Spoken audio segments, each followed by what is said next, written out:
Welcome everyone to the HerRise Salon. Hey, sweet mates.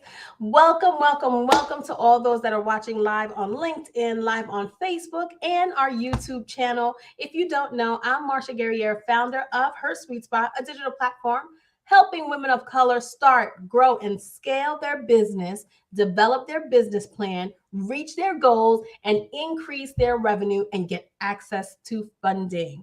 We're celebrating Black History Month with a conversation with Dr. Erika T. Tate, as you see, diversity, equity, and inclusion consultant and founder of Blue Knowledge LLC, a learning firm that advances equity through the design and study of learning experiences in schools and communities. For 20 years, she's worked to positively change education and community health through research, design, and evaluation through quantitative and qualitative methods to investigate evidence based practices that support learning and health among children, youth, and adults individually and as families and communities. Erika provides high quality and responsive design, research and evaluation consulting, and advisory services on nationally funded research grants. Examples include National Science Foundation and many others that she supports. Her community based projects have focused on realizing racial equity in education, increasing food access in under-resourced communities, engaging parents in childhood obesity prevention, and growing the number of insured children.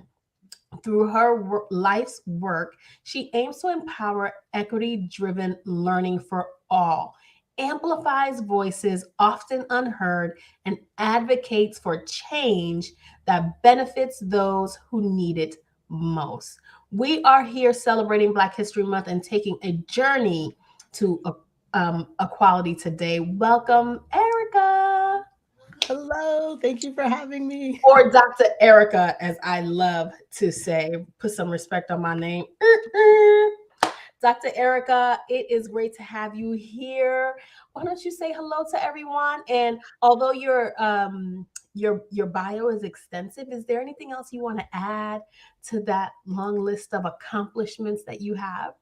No, I'm excited to have the opportunity to be here and to have a conversation with you, Marsha, and really celebrate Black history and conversation. So thank you so much for having me. Oh, it's my pleasure. We're going to get into today's topic, but something I didn't prep you for is, what does Black history mean to you?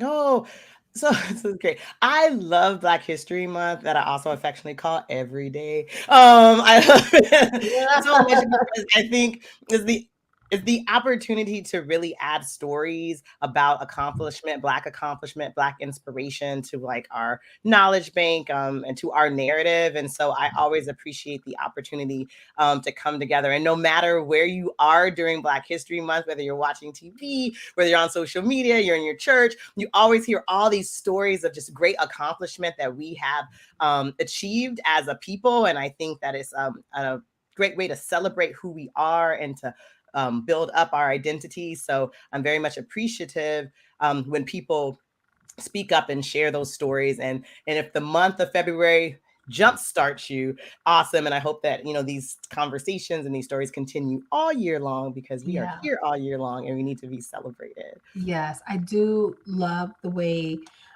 so much unsung heroes are spoken of, and we learn so much. Even me, as a Black woman here in this country, born and raised, I do feel as a first generation, I learn so much every day, and I live it every day.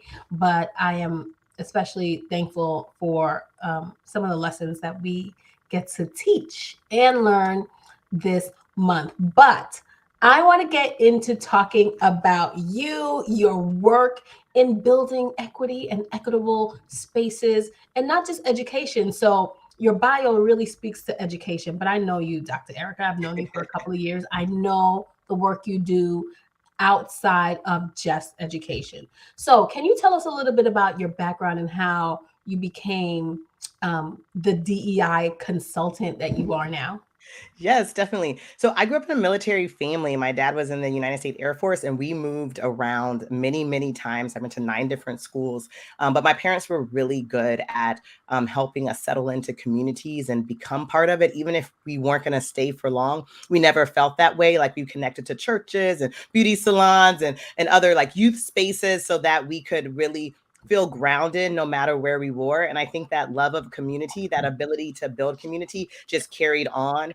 And when I was in my undergraduate years, I went to school for engineering, and I really got into diversifying the STEM pipeline, so science, technology, engineering, math, and getting women and students of color into the fields, but also supported in their journey throughout. And so, like, I worked with the National Society of Black Engineers. I worked with the Dean's office to do some of the programs, initiatives. And so these were all the extracurricular activities or like work study jobs that I had. And then after I graduated, I moved and I worked for a bit as an engineer, but soon pivoted into education where I supported undergrads transitioning to graduate school, first generation, Black and Brown students, women, and really trying to have them understand what it takes to go to graduate school, as well as making connections and building relationships with faculty who are gatekeepers in those spaces. And while I was in that position, I transitioned to graduate school. I learned that you could design curriculum that Mhm. engage students and you could use technology to do so. And through my studies, I ended up designing a STEM curriculum that centered on social justice. And so it engaged teachers and high school students in a asthma problem in their community where they had to think about policies and interventions and their communities and their identities within in order to learn not just about the physiology, but also about some of the social factors that affect their community and their lives. And we use data from their communities. But in order to do that, I had to work with coalitions of the community. And I think that's where Yeah. it got started. I was like with Yeah. grassroots organizations as well as organizations where people's job was to come together as committee. And I just, when it was time for me to graduate, I just couldn't go into academia. I felt that I was part of the community as much as people would let me. I wanted to contribute to community spaces. And so, in a couple years after graduation, I founded Blue Knowledge as a social justice firm and have taken on projects, many of which you described when you read my bio, but from education, of course, but also public health, workforce development, children's obesity, children's insurance. And so any project that centers equity, any project that engages stakeholders in a respectful manner and shows appreciation for their lived experiences and appreciation for like the assets and resources that they bring, as well as Right. advocating for it. I'm down. I'm excited to be a collaborator, a contributor, a leader in that work, and that's where I am. And I know I'm supposed to be there. So it was a twisty turn, twisty journey, but I think I'm here, and the journey will continue. But that's how I ended up doing the work that I do. I your background is so, I wouldn't say similar to mine because I didn't graduate with an engineering degree, but as a woman in STEM careers, right? In technology, as I have been for the last 30 years, and using that as the foundation to start, we share a lot of the same things, the work that we do in STEM, right? And the work that we do to empower our communities through knowledge.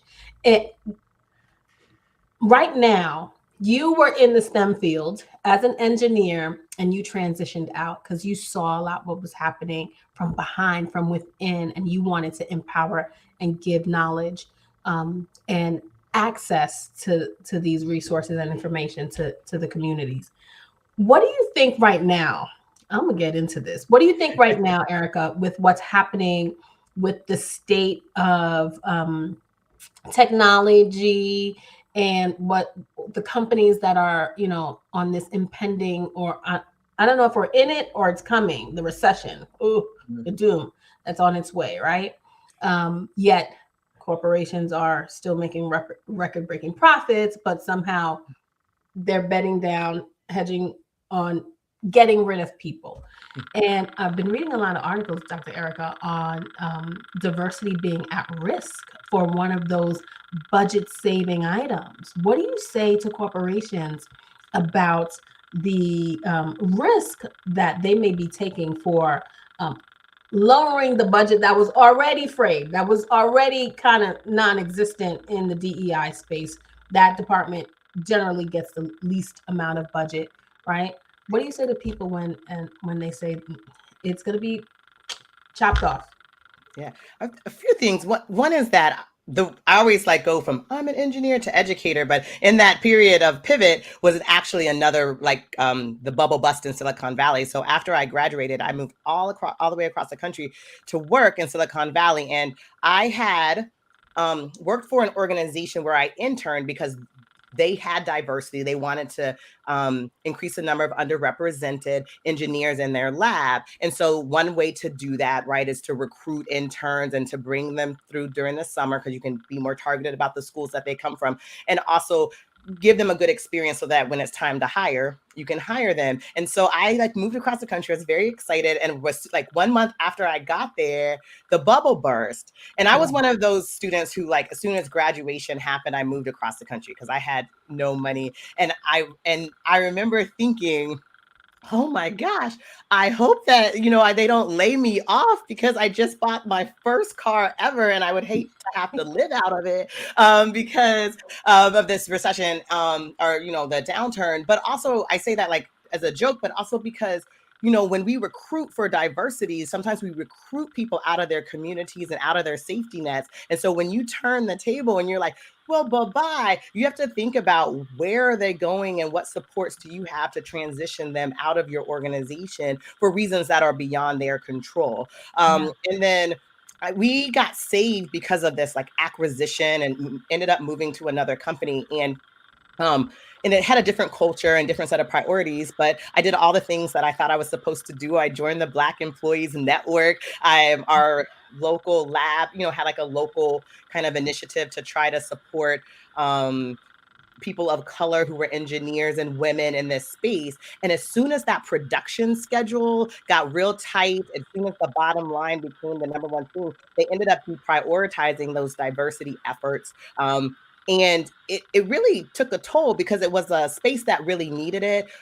Me and another colleague, we were the first Black women that almost everyone in the organization worked with. Right. And so they didn't really understand us. They didn't know how to talk to us. Some of them were scared. Right. And it just became an environment that was like not fulfilling to my soul. And so I transitioned, and they gave me an exit interview. And in that exit interview, I shared with them that of course, companies have their mission, right? And they have these objectives or production schedules that they need to meet. But when you guys deprioritize your diversity efforts because it was no longer what was hot, it really made it uncomfortable for me. It really made a difficult space for me. And I think that as organizations are moving into this space where there are hard decisions to make, if DEI, diversity, equity, inclusion, belonging, justice, right, or all of these are part of their mission, or these are things that they want to be part of their systems, then they really need to keep that front and center, because they need to take a look at just on the representation, angle, like who is being let off, and is that shifting the representation, and are you laying off the champions of this work, and those types of considerations, so that you don't go back to square one. Because it took so much effort and energy to even put diversity, equity, and inclusion on the table. I love that you took your exit interview as an opportunity to save those coming behind you. Because as we know, we're afforded some of the luxuries and some of the privileges that we have, non-privileges, but because of the men and women that came before us in this country, right? And working to build a more equitable society for us to live. How do you think individuals can play a role while they're still there, right, in promoting that DEI and their personal roles that they play while still inside corporate America? Right. I think it's like having an open channel of communication, right? So what happens is oftentimes we ask people about their experience as they're out the door, which is like one way to get some honest experience, but they're out the door. And then of course you might want to leave some parting words of wisdom and advice, but what would the situation have been if you regularly and consistently asked people who are most affected by the policy changes or lack of policy changes that you have about their experiences and ask for their input about what would make them feel more included in the company culture, make them feel like they have a chance for promotion or movement through or and across organizations. And so I think that individuals who are in managerial positions or any position in which they are responsible for others have to take it upon themselves, and hopefully with the company's support, to ask those who they manage about their experiences and figure out whatever way works that allows for both, not so much, that allows for the person that you're asking for to feel comfortable or just empowered to share that information, and then have that feedback be something that's real and something that feeds into your continuous cycle of improvement processes that many organizations have. And I think for those who aren't in those positions and who are trying to create, who those policies help make them feel more comfortable, help make them feel included, realized, supported, and whatever journey that they're going on, is when they can feel brave enough to do that, but maybe do that with others. I try to think about what's that collective, the collective power that you might have.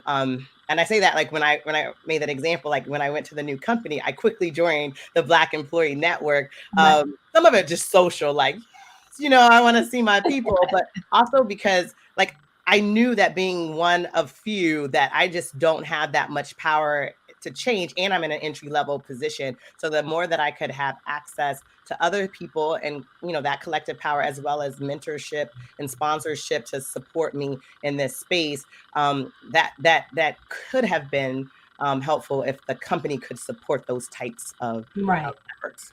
So collective power is key, and one of the major benefits for employee resource groups and affinity groups.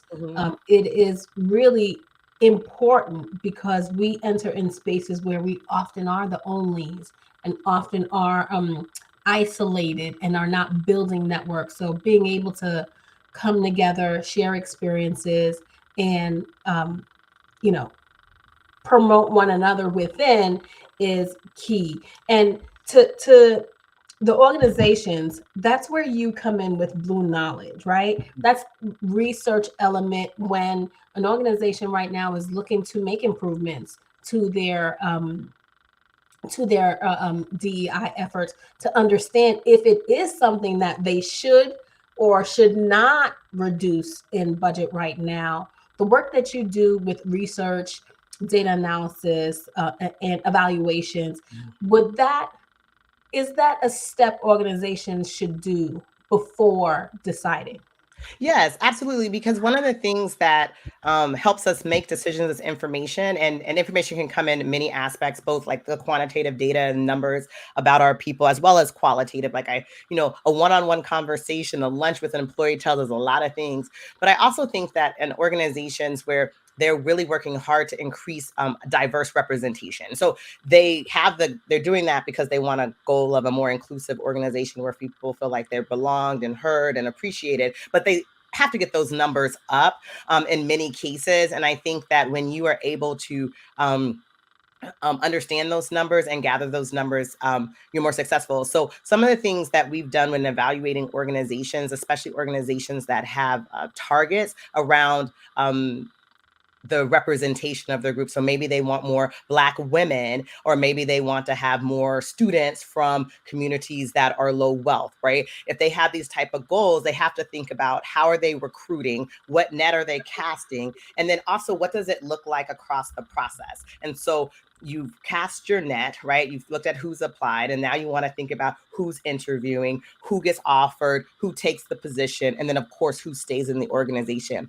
And when you can look at those numbers across those different phases of the process, you can identify those leaky spaces, and you can also identify what is it that you need to do. It allows for you to then move from data to dialogue and be able to talk about using this evidence, what strategies do you need to put in place so that you are reaching the community that you want, and in respectful, positive ways, that your interview process is not pushing them out of the funnel, but actually keeping them in and allowing you to better understand the range of resources that they bring in, as well as retention. So you get them all the way through this process, and then they're gone in 3 to 6 months. So what's happening within your organizational processes that are doing that? And I think the flip is with these increased layoffs, right, that are happening across companies, because often, what's that?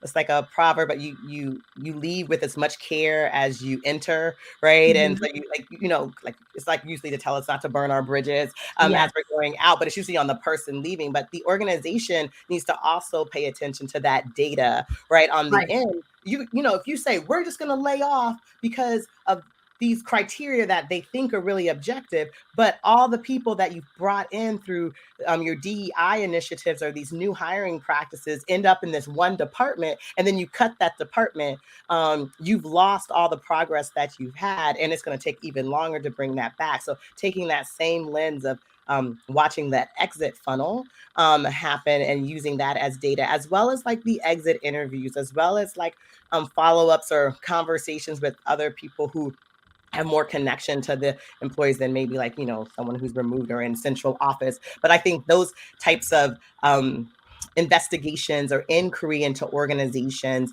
really help because they're targeted, they're informed by evidence, and they jumpstart dialogue, which we hope leads to action that makes people feel like they want to work in a space that supports them giving to an organization and whatever their mission is.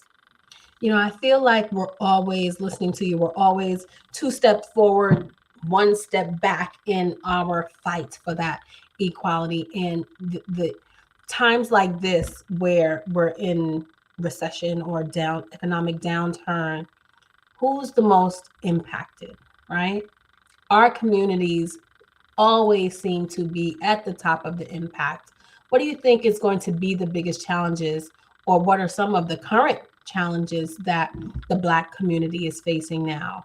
Yeah, I think that the biggest challenge that the Black community faces is that these challenges are compounded, right? We have challenges related to our health, but challenges related to our workforce, challenges related to schoolings and education, challenges related to business and business startup, or we have all of these we have all of these challenges, and so we have it compounded across like sectors or different spaces, but also we have it compounded throughout history and over time. And so when you think about Black people in the US, but in other countries across the world, but if we say in the US context, like we were stolen from Africa, brought here to work for free, which like completely affects our ability for economic empowerment. There was violence against our bodies. It was like illegal for us to read, illegal for us to get education. And throughout the years, this really has compounded, and it creates not just challenges, like barriers, gates that keep us from moving forward. And I mean, there has been collective power, like we have changed, we have made progress, but it still has, and I think it's more than just residual effect. It's still a greatly impacting our communities. And when we look today, and we think about our education system and whether or not we can learn well in that space, but even feel safe in that space. And if we look to our health, when you think about the racial disparities among our health outcomes, access to healthcare, and thinking about our abilities to earn money so that we can take care of their families, whoever they are, whatever they look like, in the ways that we desire. And I think what happens is when those compound, it takes a physical toll on our body. It takes causes us mental anguish. It's a huge emotional toll. And we have to like figure that out, right? And then go into these we are like, are we not the most resilient group of people on the planet, right? Yes. It's that intersectionality between all of the disparities that you just mentioned. I think of my son. He was in 3rd grade. He just mastered multiplication, right? And and then now 3rd grade algebra, geometry is coming along, and it's like, woo, right? How can we fight against all of the barriers in every intersect of our lives, right? What is it? Because it feels like in every section, it's 1 step forward, and then here comes something in another area. What is it you can advise us now to really help us overcome that impact of intersectionality? Well, I think we're doing it now. I mean, when you look across, I mean, like look across the Black community and other communities of color, there are organizations and coalitions that are working, that are raising awareness about the challenges that are facing, that are pinpointing either policies or pinpointing resources that we don't have access to, and working very hard to do that. And they're doing that in their sectors. And I think that's great. And we want to keep supporting them. We want to keep pushing them, and putting resources into these organizations that are trying to move the needle on equity or achieving equitable outcomes. But I also think that coalition building, we know that these sectors intersect. Like, I can't talk about education without talking about the economic viability of the community that the school is in. And so creating more partnerships across that and seeing how we can work together to address these issues, because they're systemic, right? And so just bringing I would say like the right partner, and by that I mean like the partner that's aligned with mission, the partner that's committed to making this change, that has processes in place, like direct services to, you know, families who need food, who need access to housing, right? Who also partner up with organizations that can provide both advocacy for education, but then also engage those parents in a way so that they feel empowered to advocate for their children or other children of the community. Because once you begin advocating for yourself and others, you continue to do that. And either you do that through your, you know, personal time, or you make it a profession and you make it a job to do this work. Business. Yes, right. To do this work. So I think coalition building, I think the more that we're able to see these overlaps and to come together as organizations that are, you know, committed to making change in these ways, I think we'll move it forward, because it is overlapping, and it's compounding. And so we need to make sure that we try our best to do that. And I think funding needs to come in place to allow for those partnerships and coalition building to happen, because every business is doing all that they can to work in their field. But when we start to work across, there is learning and processes that need to be in place, that need to be funded to support this efforts. And I know you're working with individuals and businesses to help them develop the type of programmings that you're talking about, the type of businesses and I call them do-gooder companies, right? As side hustles or as full-time jobs. What are some steps people need to do if they're thinking about the work that they could do to contribute, right, to the breaking of the barriers? What are some steps and advice you would give to someone who's watching, who really wants to go all in? Yes. Oh, well, first of all, welcome. Congratulations on making that choice. I think like the first step is really figuring out where you want to put your efforts, right? Because there are so many spaces in which inequities live, and there are so many possible pathways to solution. And I think one way for individuals is to think about like it's always crazy because we always talk about like being objective, but this is actually a place where you need to be subjective and really think about your experiences and what it is throughout your life that affected you. What is it throughout your life experiences that you had, interactions with people and communities that had a strong impact, both in terms of, for some of us, right, sometimes that impact caused harm, right? Sometimes, you know, that impact was hurtful, but also there were communities and people that you connected with that it was not, that helped you or provided you with a resource. And I think thinking about that and identifying those points in your life allow for you to identify where you want to put your passion and where you want to put your purpose. And then also thinking about next is like, what are those skills that you possess? And so sometimes these are skills that we learned on jobs that might not be directly related to where you are. But also there might be things that you learned in the community. I mean, you think about coalition building is not taught in school, like partnerships and nurturing relationships, that happens in your life, right? And so even at home, right? As caregivers, as head of household, yes, we are, put it on your resume. We are doing the things that make us all great leaders. Yes. And we don't see it sometimes, right? No, yes. And you need to know that you are a leader. You're a leader in your home, you're a leader in your community, in your church, and in your spaces, and you connect with other leaders. And so I think when people are able to identify where they want to make an impact based on, their lives and their passion, they're able to identify the skills and the like learnings that they've gathered throughout their personal and professional lives, and then start to make a plan. And so identify organizations that are doing that work, identify people who are bringing like different frames and lenses. Like they're discussing this work through a lens of anti-racism, they're discussing this work through a lens of intersectionality, like Black women, so that we can see these different inequities and these different possibilities for change, and then and start to make your path toward that. You might want to join an organization and begin to work with them. You might volunteer, but like if you have that ability, that's not a requirement.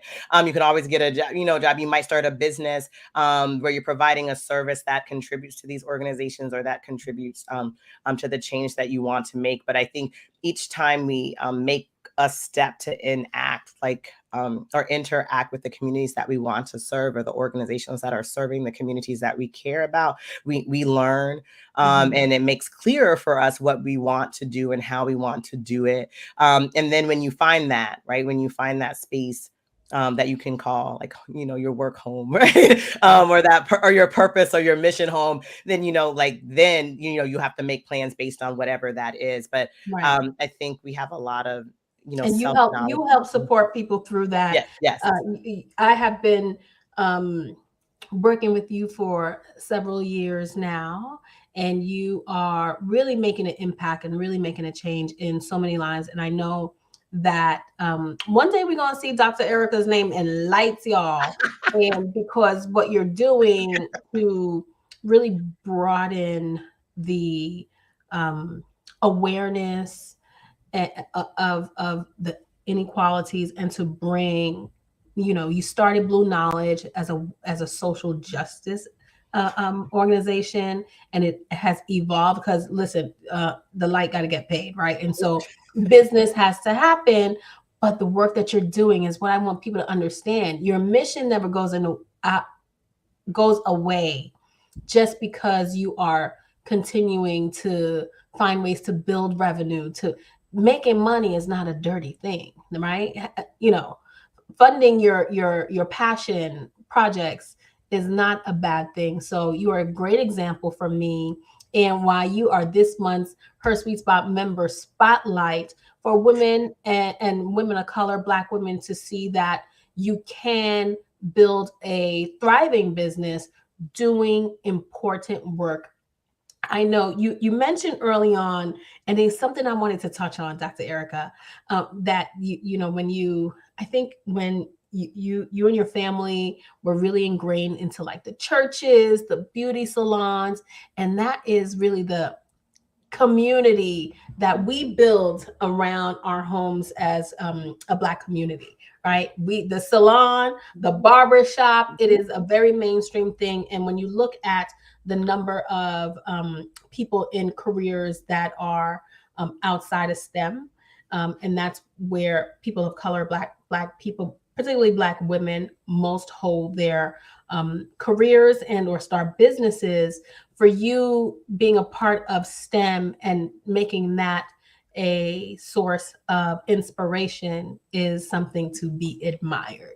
So thank you for the work that you're doing, Dr. Erika. Can you share with anyone, with us all watching and listening, what your lasting advice would be to organizations and individuals who are starting off and prioritizing DEI, and what you how they can get in touch with you?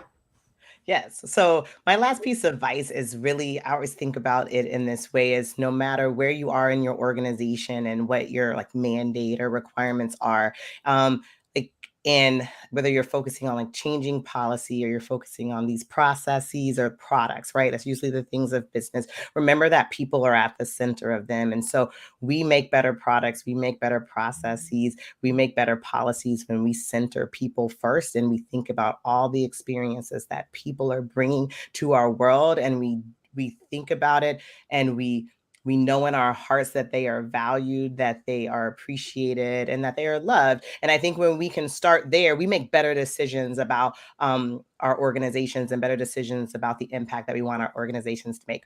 And if you want to catch up with me, you can follow me on LinkedIn. You can visit my website, www.blueknowledge.com. I host a show, Remix EQ Live, where we talk about different issues related to equity, and I interview guests who drop knowledge and inspiration and allow for us to continue to learn across different sectors, as well as in different communities.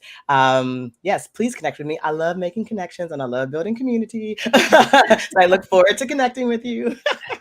Yes. Well, thank you, Dr. Erika, again for joining me on today. Guys, we're celebrating Black History Month, but this is just the springboard for you to continue on educating yourself and immersing yourself in Black knowledge and Black culture. You know how I like to end each show. Until next time, when we empower each other, we all rise. Bye for